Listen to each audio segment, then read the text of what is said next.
우리가 이제 드보라의 노래를 보고 있죠. 예. 그러니까 이스라엘의 대적을 물리친 그 영광스러운 승리를 기념하면서 부른 노래예요. 근데 그 내용을 보면 이제 승리의 비결이 어디 있는지 밝히는 믿음의 노래라고 볼 수 있겠죠.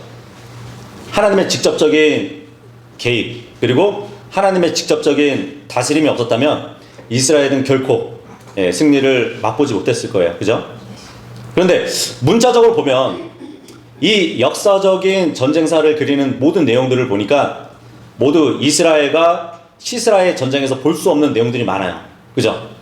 그래서 이렇게 서술되어 있는 노래의 가사들을 우리가 메시아의 재림의 날을 이렇게 투영해서 봤을 때 애언이라는 것을 볼 수 있었습니다.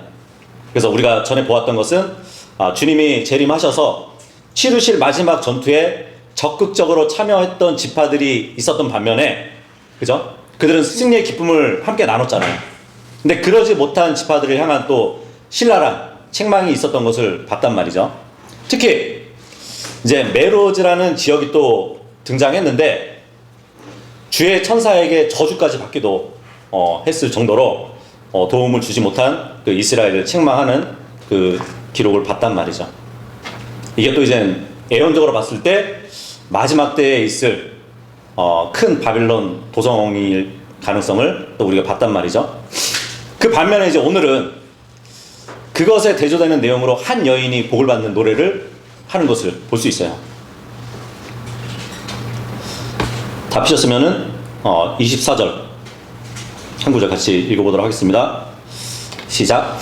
켄족 헤벨의 아내 야엘은 다른 여자들보다 훨씬 더 복을 받으리니 그녀는 천막 안에 있는 다른 여자들보다 훨씬 더 복을 받으리라. 그가 물을 구하였더니 그녀가 그에게 동물의 젖을 주었더라. 그녀가 기품이 흐르는 우묵한 접시에 버터를 내었더라. 예. 그렇죠. 시스라가 이제 그 전쟁에서 패하고 홀로 두 발로 도망을 했었죠. 그래서 이제 이 헤벨의 아내의 천막까지 왔단 말이죠. 매우 지친 상태에서 왔어요. 여기 24절에 보니까 켄족 헤벨, 켄족 헤벨은 호밥이라고 부르는 모세의 장인 이드로의 자손들을 얘기하는데 필리스티아 땅으로 이주해 와서 유다 지파의 지경에 이렇게 거주했었습니다. 그런데 이 헤벨은 그 족속을 떠나가지고 자기 마음대로 납탈리 지파의 지경 그쪽으로 이주했죠. 그래가지고 이스라엘 백성들을 등을 치고 이스라엘의 압제자였던 하졸라 그 야빈과 손을 잡았던 것이에요. 근데 그런 가운데서도 하나님께서는 도리어 그 헤벨의 아내를 들어 쓰셔가지고 시스라를 죽이셨는데 이것은 정말 우리가 미처 헤아리기 어려운, 그죠? 주님의 섭리를 잘 드러내 주었던 것이죠. 그래서 지금 본문의 야헬 이 여인은 복을 받은 여인이래요. 우리가 전에 봤듯이 메로지에 대한 저주와 대조를 이룬다고 보시면 되겠죠. 자, 그런데 야헬은 다른 여자들보다 복을 받은 여자라고 하는데 그 이유는 이제 적그리스도의 애언적인 인물 시스라를 죽였기 때문에 복을 받은 여인이라고 지금 언급을 하고 있는 것이에요. 적그리스도의 또 다른 모형이 있었죠. 사사기 9장 54절에 보면은 아비멜렉이 있거든요. 그 아비멜렉도 나중에 여자의 손에 죽는 것을 볼 수 있어요. 그 당시에 전쟁에서 여자의 손에 죽는다는 것은 굉장히 수치로 여겼단 말이죠. 전쟁에 나선 전사가 여자에게 죽는 것, 이것은 큰 수치였단 말이에요. 그래서 지금도 이스라엘에 보면은 여군들이 많아요. 그 이스라엘하고 하마스 전쟁에서 1948년 때 이 이스라엘 건국 이래로 처음으로 여군이 이제 최전선에 투입되었다고 언론에 이렇게 공개되었더라고요. 근데 이 여군의 활약상, 근데 대단해요. 그 기사를 보면은 뭐 지난해 10월 7일 같은 경우는 여군으로만 이렇게 구성된 전차 부대가 있거든요. 근데 가자 지구에 무장 침입자들을 막기 위해서 사막을 뚫고 돌진해 나가지고 쳐부신 그런 일도 있어요. 대단하죠, 이스라엘 여인들이. 그리고 이제 남녀로 이렇게 이루어진 혼성 보병대대에서 여성 중령, 미사엘이라는 이 여자가 있는데 기관총으로 이렇게 무장해가지고 두 개의 중대와 합쳐가지고 가자 국경에서 12시간 동안 전쟁도 벌이기도 했대요. 물론 이제 지금 본문에 나오는 야일은 이스라엘 여자는 아니었죠. 어쨌든 압제자 야빈 왕과 화평을 맺었던 켄 족속의 남편을 둔 아내였어요. 근데 이스라엘을 적극적으로 도왔다는 것을 볼 수 있겠죠. 그리고 이제 지금 어떻게 보면은 이 야일은 여전사란 말이죠, 그죠? 여전사. 근데 신하들을 이렇게 보잖아요. 신하들을 이렇게 찾아보면은 여인들로 구성된 그러한 전사 집단을 또 볼 수 있어요. 그리스에서 이제 그녀들을 가리켜가지고 아마존이라고 이렇게 불립니다. 아마존. 그리고 독일에서는 발키리. 이게 다 여전사들 가리키는 거거든요. 근데 사실 주님이 재림하실 때 그분의 신부가 함께 따르잖아요. 우리 교회가 그 그리스도의 신부를 모방하는 것이에요. 신하들이 다. 그래서 아가서 6장 10절에 보면은 이 그리스도의 신부를 가리켜가지고 군기들을 든 군사같이 공포스러운 그녀는 누구인가 라고 묘사를 해요. 우리도 주님과 함께 이 땅에 내려올 때 공포스러운 그녀들로 표현이 된다는 얘기예요. 그래서 창세기 3장 15절에 보면은 예수 그리스도 자신이 여인의 씨로서 뱀의 머리를 부수실 뿐만 아니라 로마서 16장 20절에 보면은 바울이 그 얘기를 하잖아요. 너의 발 아래 사탄을 상하게 하실 것이라고. 그러니까 주님이 밟고 주님의 아내된 교회가 또 사탄을 상하게 하는 것이에요. 그래서 이 야엘은 이방인이었지만 지금 유대인 말고 이방인들이 복음이 이방인들로 가가지고 지금 교회가 형성됐잖아요. 그 교회의 예표가 바로 야엘이라고 보시면 됩니다. 자, 그런데 이 야엘을 보니까 본문에 다른 여인들보다 복을 받았다는 그 사실에 주목을 해야 되는데, 여기 보니까 blessed shall she be above woman, 그러죠? 근데 신약 때 보면은 복 받은 여인이 한 명 나오거든요. 누구냐면 마리아를 가리켜서 복된 여인이라고 말을 한단 말이에요. 근데 지금 보세요. 다른 여인들보다 복을 받았다는 이 말을 주목해서 보면 누가복음 1장 28절이나 42절에 보면은 마리아를 가리켜서 너는 여자 중에서 복을 받은 자로다 그러거든요.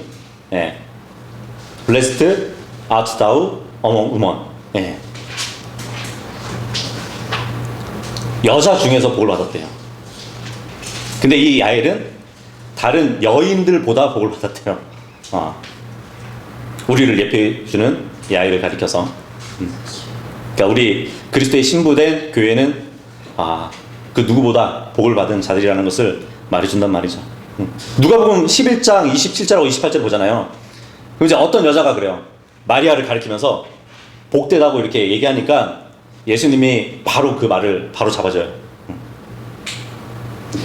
진정 그보다는 하나님의 말씀을 듣고 그것을 지키는 자들이 복이 있다고. 근데 카톨릭 교회들은 마리아가 이제 성자의 어머니로 복된 여자라고 이렇게 부르지만 교회의 모형이 되는 이 야엘을 본다면 마리아는 예수 그리스도의 믿음으로 구원받은 사람들의 다음 순위로 복받은 자라고 볼 수 있겠죠. 그죠? 어쨌든 지금 야엘에 대해서 노래를 하고 있습니다. 26절하고 27절 읽겠습니다. 시작. 그녀가 자기 손을 못에 대었고 자기의 오른손을 기술자들의 망치에 대었도다. 그러고는 그녀가 망치로 시스라를 쳤고 그녀가 그의 머리를 쳐서 절단하였으니 그녀가 그의 두 간자놀이를 간통시켜 내리쳤을 때라. 그녀의 두 발 앞에 그가 수그렸고 그가 쓰러졌으며 그가 드러누웠도다. 그녀의 두 발 앞에 그가 수그렸고 그가 쓰러졌도다. 그가 수그린 그곳에서 그는 죽은 채 쓰러져 버렸도다. 이 야엘의 행동에 대한 드보라의 노래와 또 4장 21절의 실제 이야기를 이렇게 결합해서 보잖아요. 그러면 한 장면이 연상이 되겠죠. 시스라가 잠들어 있을 때 야엘이 조용하게 다가가서 망치로 무서운 일격을 가해가지고 시스라의 머리를 부서뜨렸어요. 그죠? 치명적인 상처를 입고, 지금 이 노래를 보니까 치명적인 상처를 입고 어느 정도 일어선 상태에서 몸부림을 쳤던 것 같아요. 그죠?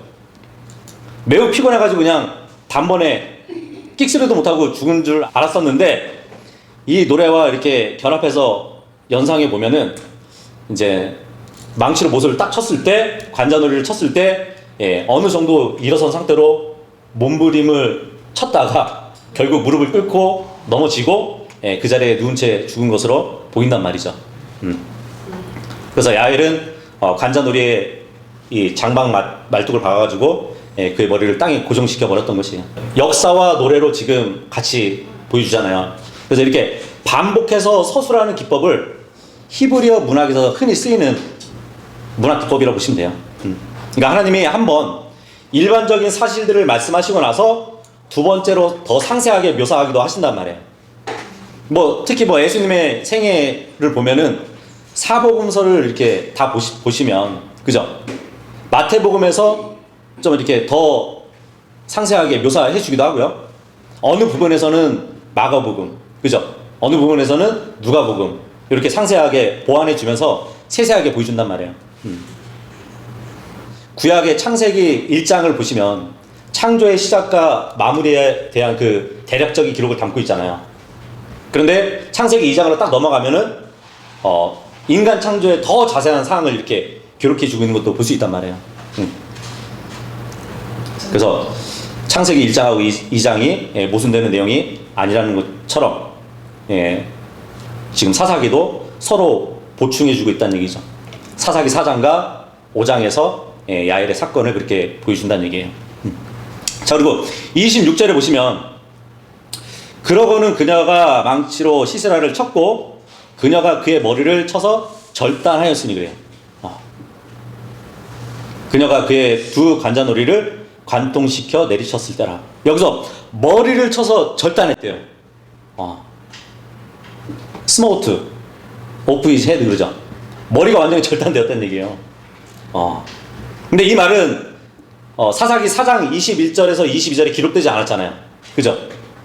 그러니까 이 본문은 4장의 사건을 보충하고 기술해주고 있는 것이에요. 다시 말하면 야엘은 먼저 시스라의 머리에 못을 박아서 죽인 뒤에 어떻게 보면 머리를 베었다는 것으로 또 이해될 수 있겠죠. 마치 다윗이 골리앗의 머리를 돌로 이렇게 쳐서 죽인 뒤에 그 목을 베어냈잖아요. 그죠? 그러한 일을 했었다는 것을 우리가 또 볼 수 있다는 얘기죠. 28절에서 30절까지 읽겠습니다. 시작. 시스라의 어머니가 창문에 내다보았고 격자창을 통하여 부르짖기를 어찌하여 그의 병기가 오는 것이 이리로 오래 걸리느냐, 어찌하여 그의 병기들이 바퀴들이 지체하고 있느냐 했도다.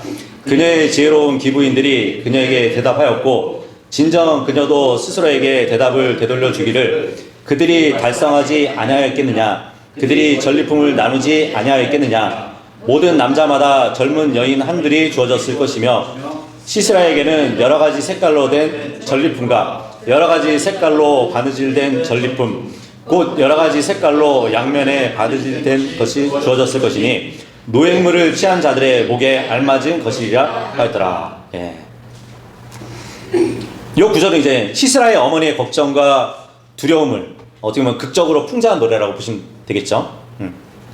시스라는 죽었어요. 굉장히 불명예스럽게 죽었는데 그 죽어있는 동안에 멀리 수도에서는 그의 어머니가 무엇 때문에 아들이 돌아오는 날이 이렇게 지체가 되는지 불안한 마음으로 걱정하고 있는 것을 노래하고 있단 말이죠.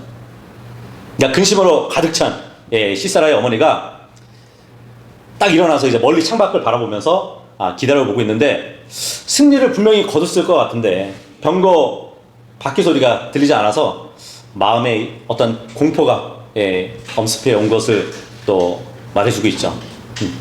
그러니까 이제 그 옆에 있는 29절에 보니까 그녀의 지혜로운 기부인들이 그녀에게 대답했대요.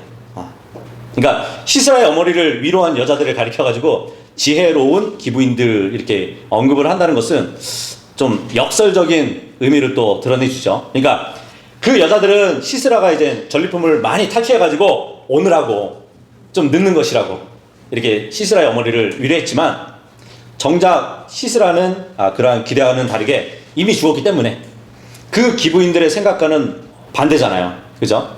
그러니까 그 기부인들이 시스라의 어머니를 위로해주는 그 말은 어리석기 짝이 없다는 것을 지금 노래하고 있는 것이에요.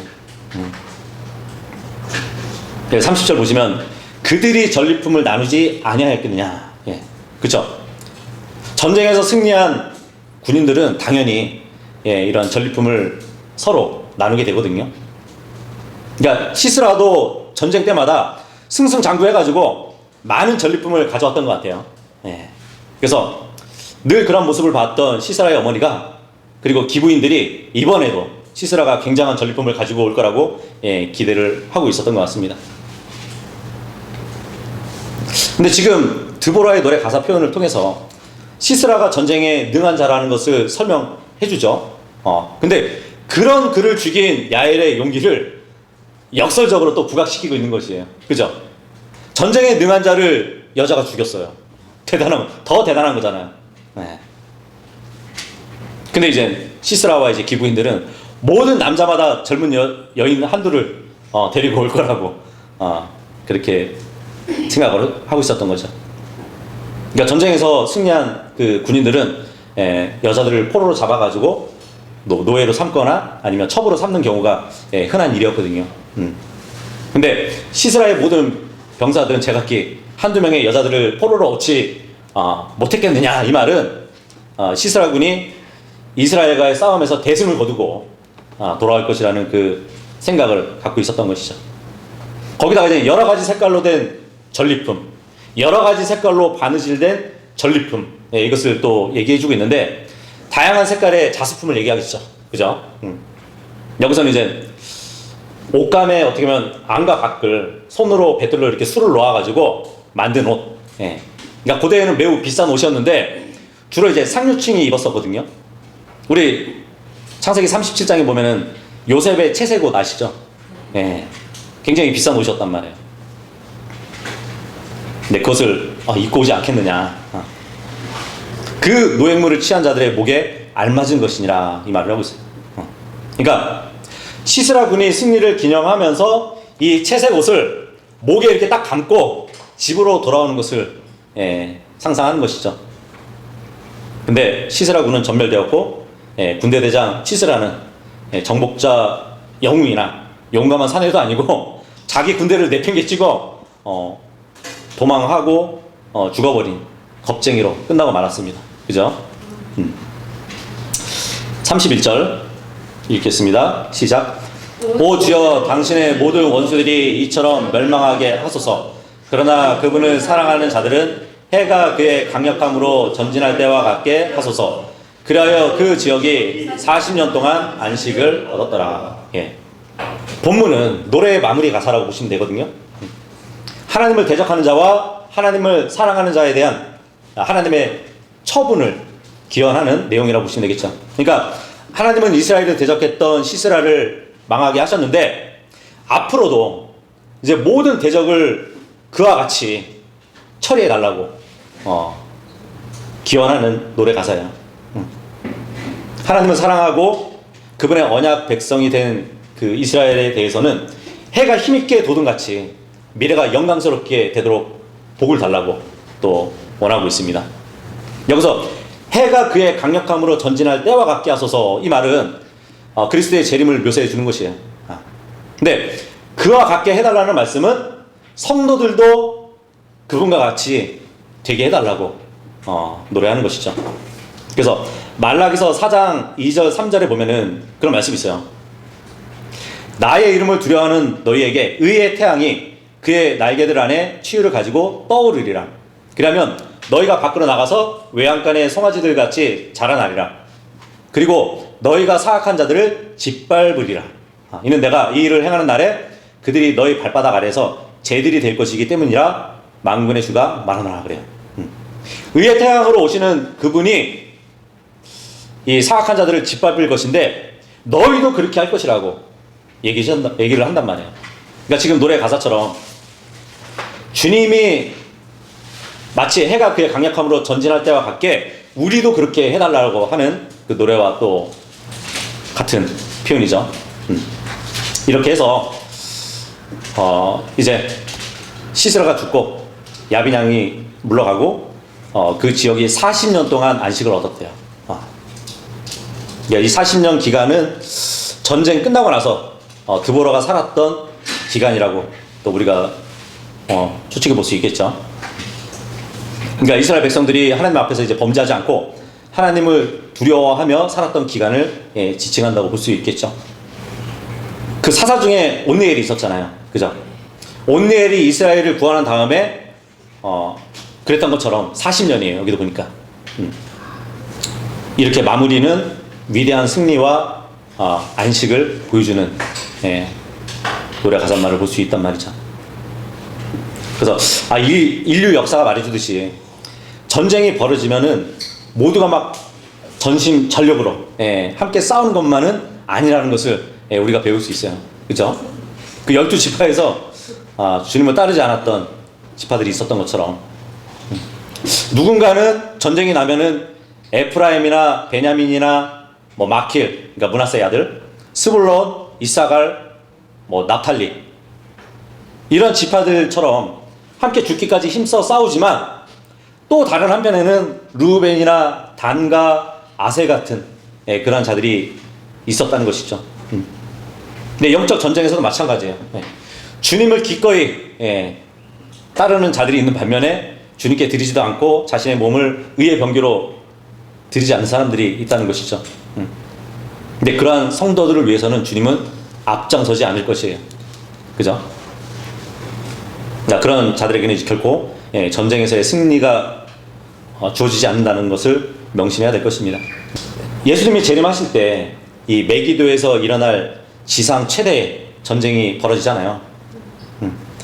가장 빠른 시간에 끝날 거예요. 왜냐하면 하늘의 군대를 이끄시는 그 예수 그리스도, 전능하시고 위대하신 만왕의 왕으로 불리시는 그분이 단시간에 짓밟으실 것이기 때문입니다. 그죠? 단시간 만에 다 짓밟으실 것이에요.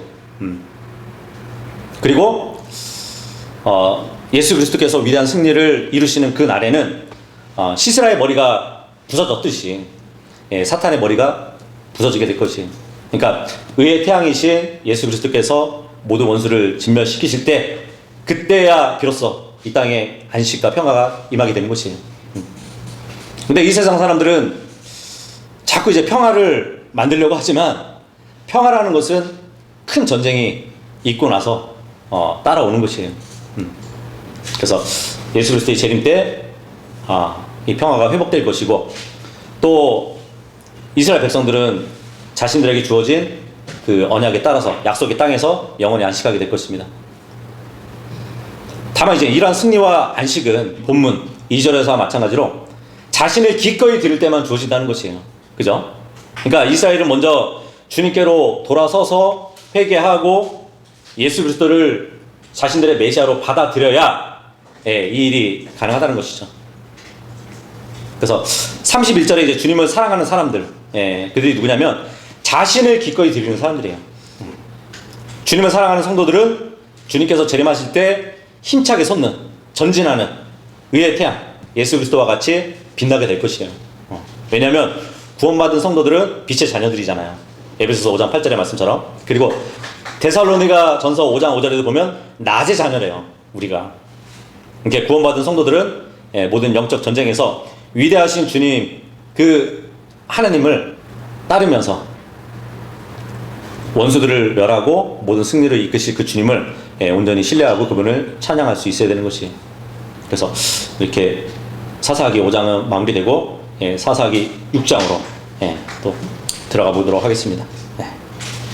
사사기 6장 보면 이제 가나안 왕 야빈의 군대를 물리치고 그 모든 영광을 하나님께 돌린 여애언자 여판관, 이 드보라와 바락의 찬송이 이제 소개됐죠.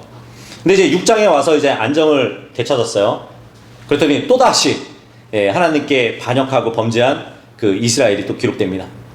그래가지고 하나님은 미디안 족속을 막대기로 삼으셔가지고 그 이스라엘을 또 침공하게 만드셔요. 이때 이제 하나님은 이스라엘의 또 아픈 호소를 또 듣습니다. 회개하는 이스라엘을 또 듣는단 말이에요. 그래서 그 백성들을 구원하실 계획을 또 세우셔요. 구원하려면 또 한 인물을 세우셔야겠죠. 근데 이번에는 기드온이라는 인물이 세워집니다. 예. 그래서 하나님이 기드온이라는 인물이 하나님의 부르심을 받는 장면이 소개되는 장이 사사기 6장이에요. 그래서 하나님의 일꾼은 하나님의 계획과 필요에 따라서 세워진다는 것이죠. 이 사사기 6장은 이스라엘의 판관 중에서도 매우 중요한 위치를 차지하는 기드온에 관한 이야기를 기록하고 있습니다. 그 중에서도 이제 이 기드온은 평범한 농민이었어요. 근데 위대한 판관으로 이렇게 부르심을 받는 과정을 상세하게 다루고 있는데 1절에서 10절까지는 드보라에 의해서 40년간 평안한 세월을 보낸 이스라엘은 다시 주님을 저버리고 주님 앞에 범죄했고 그 결과로 이제 하나님의 심판을 미디안 족속의 압제로 받게 됩니다. 그때 비로소 이제 이스라엘 백성들은 또 회개해요. 하나님께 구원을 요청합니다. 그래서 11절에서 24절까지는 하나님은 이제 요아스의 아들 기드온에게 나타나셔가지고 민족을 구원하라는 명령을 주셔요. 그랬더니 이제 믿음이 처음에는 연약했던 기드온은 정말 하나님이 날 부르셨다면 표적을 보여달라고 그렇게 하는 장면이 있죠. 그리고 나서 그 표적을 다 본 후에 비로소 이제 판관으로서의 사명을 감당하면서 일어서게 됩니다. 그리고 25절에서 32절까지는 기드온이 첫 번째 사명으로 도성에 있던 우상들을 다 부숴버려요. 그리고 33절에서 40절까지는 하나님의 영을 딱 받아가지고 기드온이 이제 미디안을 치기 위해서 백성들을 딱 모읍니다. 그리고 이제 백성들을 모으고 나서 하나님의 도우심의 증거를 해달라고 또 표적을 구해요. 그래서 하나님은 또 그런 기드온에게 표적을 주시게 됩니다. 그래서 우리가 또 본문을 들어가 보도록 하겠습니다. 1절에서 3절까지 읽어보겠습니다. 시작. 이후에 이스라엘 자녀들이 주의 목전에 악을 행하였더라. 그러자 주께서 7년 동안 미디안의 손 안에 그들을 넘기셨더라. 그러자 미디안의 손이 이스라엘을 대적하여 승리하였더라. 이에 이스라엘 자녀들은 미디안족들로 인하여 산들 속에 있는 토굴들과 동굴들과 강한 요새들을 자신들에게 만들어 두었더라. 그러자 이와 같은 일이 있었으니 이스라엘이 씨를 뿌렸을 때면 미디안족들과 아말렉족들과 동방의 후손들이 올라왔는데 바로 저들이 그들을 대적하여 올라왔더라. 그러니까 이스라엘 백성이 평안해지니까 다시 주님 앞에서 악을 행하는, 그러니까 우상 숭배를 행하는 그 기록을 보여주고 있죠. 계속 늘 패턴은 새롭지 않아요. 그죠? 이게 우리의 또 신앙생활이 그런 모습일 수도 있고요. 늘 패턴은 새로운 신을 섬기는 것이었어요. 그리고 적그리스도가 이스라엘을 박해할 것의 모형을 계속적으로 또 보여주고 있습니다. 그러니까 이스라엘 백성들은 판관들이 살아있을 동안은 우상 숭배에서 멀리 떨어졌던 것 같지만 이제 판관의 치리 기간이 끝나면 곧바로 다시 우상 숭배에 빠졌던 것이 이렇게 타락, 하나님의 징계, 이스라엘의 회개, 그리고 하나님의 구원이 반복되는 시대가 바로 사사 시대라고 말씀드렸죠. 자, 그런데 이 5장은 보니까 40년으로 끝나죠. 그리고 이번 장에서는 7년으로 시작을 합니다. 40에 이어서 7 이렇게 등장하는 특이한 순서가 여기만 있지 않아요. 40년 안식이 있었고, 그죠? 또 7년 동안 미디안 손에 넘겨졌어요. 창세기 7장 4절에 보잖아요.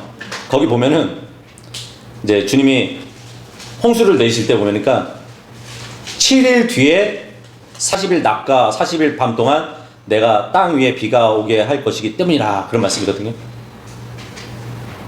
7과 40이 같이 나와요. 그리고 열왕기하 8장 3절에 보잖아요. 그러면은 이제 시리아에 7년의 기근이 있었거든요. 근데 그 7년의 기근이 끝나고 나서 수넴 여인이 그 7년 기간을 피했다가 다시 고향으로 돌아올 때 낙타들 40마리의 집 양을 가지고 들어오는 그 모습을 보게 되거든요. 7과 40. 그죠? 그리고 열왕기하 12장 1절에 보면 여호아시가 나오는데 에후의 제7년에 7년 7. 이 여호아시아가 통치하기 시작했대요. 그리고 40년 동안 그가 예루살렘에서 통치했다고 그래요. 7하고 또 40이 같이 들어가죠. 뭐 이 패턴이 왜 있는지는 모르겠어요. 근데 여기저기 찾아보면은 7과 40이 이렇게 같이 등장하더라고요.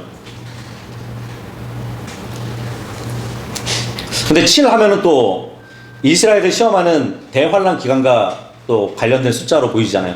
그죠? 그리고 7 하면은 다니엘 70세 중에 한 주를 또 7로 보기도 하고, 그리고 40 하면은 또 시험의 기간이기도 해요. 예수님이 광야에서 40일 동안 시험 받았고 이스라엘 백성들은 40년 동안 그죠, 광야에서 시험을 받았잖아요. 그래서 7과 40은 다 그런 기간과 밀접해 보인다는 얘기죠. 그렇다는 거고, 2절 보시면 주님이 이제 미디안의 손을 통해 가지고 이스라엘을 대적해서 승리하게 하셨대요.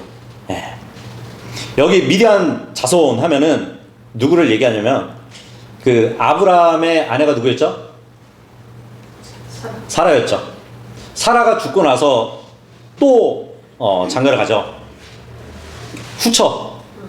쿠트라라는 여자에게서 난 후손들이 몇 되는데, 이스마엘 족속과 마찬가지로 이 미디안 족속도 아브라함의 거부된 아들들 중에 하나의 자손이라 보시면 돼요. 아브라함을 이을 씨는 이삭밖에 없었잖아요. 그죠? 다른 아들들은 그냥 거부된 아들들이었어요. 그래서 창세기 25장 1절에 보면 아브라함이 다시 한 아내를 취하였으니 그녀의 이름은 쿠트라였더라. 그러자 그녀가 그에게 집난과 욕상과 무단과 미디안과 이슈박과 슈아를 낳아 주었더라. 여기서 보니까 미디안이라는 인물이 있어요. 그죠? 근데 이 미디안 족속은 유목민이었거든요. 막 외국과도 무역도 했었고요. 이제 창세기 37장 28절을 보면은 요셉도 이러한 생활을 하던 그 미디안 족속에게 팔리기도 했었죠. 그죠? 형들한테. 그리고 이 미디안 족속을 보면은 그들이 거한 땅을 보잖아요. 모세하고 또 아주 중요한 연관을 맺기도 했었습니다. 모세가 이제 파라오의 낯을 피해가지고 도망친 곳이 어디죠? 미디안 땅이었어요. 그죠? 거기서 이제 미디안 제사장 이드로의 딸과 결혼을 했었죠. 그죠? 그런데 이 미디안 족속은 이스라엘 백성의 그 출애굽을 했을 때 모압 족속하고 이제 동맹을 맺어가지고 이스라엘을 대적하는 위치에 있었어요. 근데 결국은 이제 이스라엘에게 대패를 당하고 말죠. 그 미디안 족속이 이번에는 사사 시대에는 다시 세력을 키워가지고 이스라엘을 침공하게 됩니다. 비록 이제 7년간이지만 이스라엘 백성은 그 어느 때보다 굉장히 곤란을 겪었던 기간이었다고 보시면 돼요. 창세기 25장 1절은 제가 읽었고, 그 5절하고 6절 보시면 이후에 아브라함이 자신이 가진 전부를 이삭에게 주었더라. 그러나 아브라함이 취한 그 첩들의 아들들에게는 아브라함이 선물들을 주어 그가 아직 살아있는 동안 그들을 동방으로, 곧 동쪽 지방으로 자기 아들 이삭으로부터 멀리 보내었다라 그러죠. 근데 우리가 지금 사사기 봤는데 이 미디안 족속이 어디서 온다고요? 동쪽에. 그렇죠. 여기 3절에 보니까 미디안 족들과 아말렉 족들과 동방의 후손들이 올라왔는데 그러잖아요. 그죠? 그러니까 아브라함이 이 재산들을 주면서 동쪽 지방으로 다 멀리 보내버렸어요. 근데 그 동쪽에서 온 사람들이란 말이에요. 하나님께서 아브라함의 언약에서 배제시킨 민족들을 가리키는데 서로 연합을 해가지고 몰려오는 곳이에요. 보통 이제 이 시대에도 모슬렘들 있잖아요. 이 모슬렘들이 아브라함의 자손들이라고 불리잖아요. 그죠? 그게 씨니까. 그렇다고 해서 아브라함의 육신적인 씨라고 해서 그들이 모두 하나님께서 아브라함이 주시겠다는 그 약속 안에 거하는 아들들은 아니에요. 그죠? 이 가나안 땅과는 상관이 없다는 얘기죠. 근데 지금 가나안 땅으로 넘어온 것이에요. 창세기 21장 10절에 보시면 그런 말을 하거든요. 이러한 이유로 그녀가 아브라함에게 말하기를 이 여자 노예와 그녀의 아들을 쫓아내소서. 이는 이 여자 노예의 아들이 내 아들 곧 이삭과 함께 상속되지 못할 것이기 때문이다 하였더라. 그러거든요. 이스마엘을 얘기하겠죠. 그뿐만 아니고 쿠드라에게서 난 아들들도 다 언약에 들어오지 못했단 말이죠. 동쪽으로 멀리 보내버렸는데 그 언약의 땅으로 들어오는 거죠. 근데 지금도 뭐 마호메트 교를 믿는 이 아랍인들 아니면 이제 팔레스타인 사람들도 이스라엘 땅에 대한 권리가 없거든요. 근데 지금도 그 땅을 차지하려고 하고 있잖아요. 그죠? 그러니까 하나님이 원하시는 그 일이 아닌데 여기 우리가 본문에서 동쪽에서 온다 그랬잖아요. 요 동방이라는 것은 이제 요르단 강을 중심으로 해서 동쪽을 얘기한다고 보시면 돼요. 근데 요르단강 동편에 누가 정착했었냐면 르우벤 지파하고 므낫세 반 지파, 이들이 이제 동쪽에 거하고 있었거든요. 그래서 지금 이 미디안 사람들이 이 연합을 이뤄서 오는 그 동쪽은 메소포타미아, 특별히 이제 하란 쪽을 이렇게 생각하시면 됩니다. 근데 이것을 애언적으로 보잖아요. 애언적으로 보면은 대환란 때의 동방의 후손들이 이스라엘을 치러 오거든요. 그 말씀과 또 관계가 있어요. 계시록 16장 12절에 보면 여섯째 천사가 그의 호리병을 거대한 강 유프라테스 위에 쏟아부었더라. 그러자 그 강의 물이 말라버렸으니 동방의 왕들의 길이 예비되게 하려 함이라 그러죠. 그러니까 지금 사사기의 말씀처럼 동쪽에서 오는 이 자들은 앞으로 대환란 끝 지점에 동쪽에서 오는 그러한 자들을 미리 보여주는 것이에요. 자, 그런데 이들이 어떠한 일을 했냐면 3절에 보니까 이스라엘이 씨를 뿌렸을 때면 그러거든요. 이스라엘이 파종하는 시기가 있어요. 뭐 우리나라하고는 다르겠죠. 이 팔레스타인 지역은요 지중해성 그 기후로 인해 가지고 여름철에 비가 없는 건조기가 이렇게 계속 돼요. 그러다가 이제 10월이 딱 되면 이른비가 내리기 시작하는데 이때 파종을 해요. 10월 달에. 그래서 이제 이 파종된 씨앗이 겨울 우기를 이렇게 지날 때 자라나요. 그리고 결실을 언제 맺냐면 3, 4월경에 맺어가지고 추수를 해요. 그러니까 지금 이 미디안과 아말렉 동방 사람들이 이스라엘이 씨를 뿌렸을 때 왔다는 것은 겨울철에서 추수기까지의 그 기간, 그때에 이스라엘을 약탈했다고 보시면 되겠죠. 그리고 이 미디안들은 유목민들이란 말이에요. 어느 땅을 딱 정복하잖아요. 그러면 그 땅에 정착하지 않아요. 오늘날 베두인들 혹시 들어보셨어요? 유목민들 있잖아요. 어느 땅에서만 딱 정착해 있지 않고 어느 정도 살다가 자꾸 이렇게 옮겨 다니잖아요.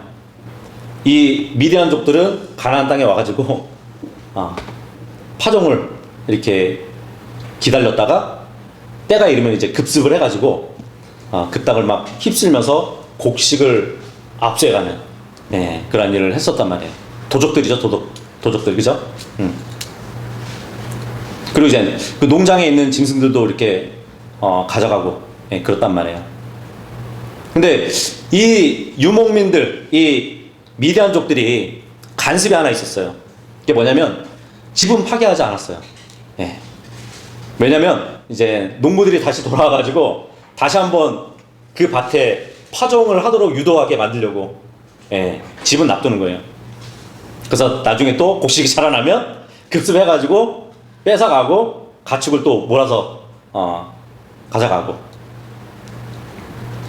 그러니까 다 자라난 이 곡식마저 막 뺏어가니까 이스라엘이 양식이 남아있을 수가 없잖아요. 그런 피해를 봤던 것이에요. 4절에서 6절까지 읽겠습니다. 시작. 그러면서 저들은 그들을 대적하여 주둔하였고 땅의 소산을 파괴시켰는데 네가 가자에 이르는 데까지 모든 곳에서 이스라엘을 위한 식량을 남기지 아니하였고 또한 양도 소도 나귀도 그리하였더라.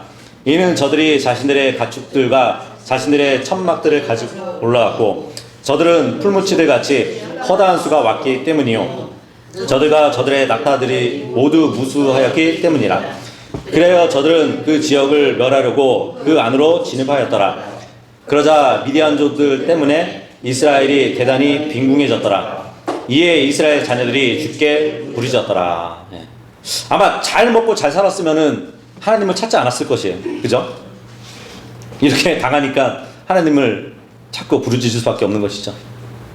여기 이제 본문에서 미디안, 아말렉, 그리고 동방 사람들이 어느 곳으로 올라와서 어디에 진을 쳤는지 분명하게 이렇게 기록되어 있진 않아요. 그런데 33절을 보면 그들이 이제 기드온과 싸우려 할 때는 요르단을 건너와서 이스라엘 골짜기에 진을 쳤다는 것으로 이렇게 기록된 걸 보면 이 약탈자들이 그 경로를 보면 이제 수학계에 이 벳센 나루가 있거든요. 벳산 나루.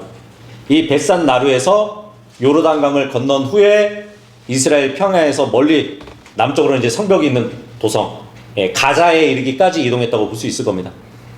아 이거 지도를 찍어놨었는데 입력을 안 해놨네. 근데 이 미디안족들은 유목민들이었기 때문에 한 곳에 머무르지 않는다고 말씀드렸잖아요. 항상 목초지를 찾아서 떠돌아 다녔단 말이에요. 특히 이제 낙타들을 많이 사용하고 있기 때문에 장거리 이동이 가능했어요. 그래서 가나안의 곡식이 자랄 때쯤이면은 어김없이 나타나서 곡식밭에 자기들이 몰고 온 짐승들을 방목하기도 하고 또 천막을 지어서 장기간 체류하는 동안에 그 곡식들을 걷어갔던 것이. 근데 그 수가 많기 때문에 당했던 것이죠. 5절에 보니까 저들은 풀무치들 같이 허다한 수가 왔기 때문에 그래요. 일부 유목민이 아니라 거대한 유목민들이 왔던 것이에요. 마치 풀무치가 이제 떼를 이뤄서 살잖아요. 그래서 셀 수 없을 만큼의 수가 와가지고 이 풀무치들도 이제 순식간에 풀을 먹어치우는데 떼로 몰려와가지고 먹어치우거든요. 그런 것처럼 지금 이 본문에 보니까 이 풀무치와 같은 유목민들이라고 이렇게 표현을 해주고 있는 것이에요. 그리고 이제 풀무치라는 이 곤충들은 처소가 없어요. 처소가 없는 곤충들이라고 하는데 마찬가지로 이들도 어디 한 곳에 거처를 이루고 있는 자들이 아니잖아요. 거주지가 따로 없는 이 대적들의 수요가 엄청났다는 그 점, 그리고 그들로 인해서 피해가 막심했다는 것을 지금 강조해주고 있는 것이에요. 7년 동안 그것도 연속 수확물을 잃었단 말이에요. 이스라엘 사람들이 완전히 아사 직전까지 갔을 것 같아요. 그죠? 근데 이런 극심한 공경 가운데서도 그 과거에 수십 년 전에 하나님의 도움을 기억하고 지금 하나님의 도움을 요청하고 있는 것이에요. 비록 지금은 참담할 정도로 우리가 무시당하고 지금 이렇게 살고 있지만 지금 주님을 붙잡지 않으면 더 극한 지경에 몰릴 수 있다는 그런 생각에 주님을 찾았던 것이죠. 부르짖었던 것이에요. 그래서 이것을 통해 하나님은 또 이들을 또 용서하시고 구원해 주시려는 그러한 계획을 갖고 계시는데 정말 하나님의 용서는 어디까지인지 우리는 헤아릴 수 없는 것이죠. 그죠? 네. 그래서 하나님의 이러한 자비는 정말 회개하고 그분께 돌아오는 죄인에게는 큰 용기가 되는 것이에요. 근데 여기까지의 기록을 보면 야빈과 시스라의 경우처럼 이번 상황도 이제 대환란 때에 모슬렘 연합이 이스라엘을 대적하는 것을 예표해 주고 있습니다. 그래서 시편 83편 9절에 보면 이런 말씀이 있어요. 미디안족들에게 행하신 것 같이 그들에게 행하소서. 키손 시내에서 시스라와 야빈에게 행하신 것 같이 행하소서. 그래요. 지금 현재를 살아가는 이 시대에도 이제 이스라엘 땅에 가시가 된 팔레스타인 모슬렘들의 목표가 이스라엘을 멸망시키는 것이고 또 이스라엘의 땅을 차지하는 것이거든요. 그리고 이스라엘의 집들과 건물들을 도시들을 빼앗아 가지고 자기들이 거하는 것이란 말이에요. 그래서 이 팔레스타인 자치정부의 목표는 언제나 이스라엘을 지중해로 넣어버리고 그 땅을 자신들이 차지하는 것이란 말이에요. 근데 하나님은 늘 이스라엘 백성을 구원하시는데 그들의 죄악을 그대로 방치해둔 상태에서 구원하지는 않으세요. 먼저 회개하는 그 목소리를 듣고 구원하신단 말이에요. 그래서 하나님은 먼저 구원을 호소하는 이스라엘을 향해서 그들이 고통을 당하게 된 근본적인 원인, 그러니까 그들의 죄악을 분명히 깨우쳐 주셔요. 그렇게 하셔가지고 자신들의 허물을 먼저 알게 해주십니다. 그리고 난 후에 하나님은 그들을 구원해 주셨던 것이에요. 그래서 이처럼 하나님의 은혜를 사모하는 자들은 무엇보다 먼저 자신과 하나님의 사이를 갈라놓고 있는 그 죄악과 허물을 청산하는 일에 모든 열심을 기울여야 되는 것이에요. 그죠? 우리도 늘 죄에 속지 않는 가운데서 정말 하나님과 영적인 교제를 원활하게 할 수 있기를 바라겠습니다. 오늘 여기까지 하겠습니다. 수고하셨습니다.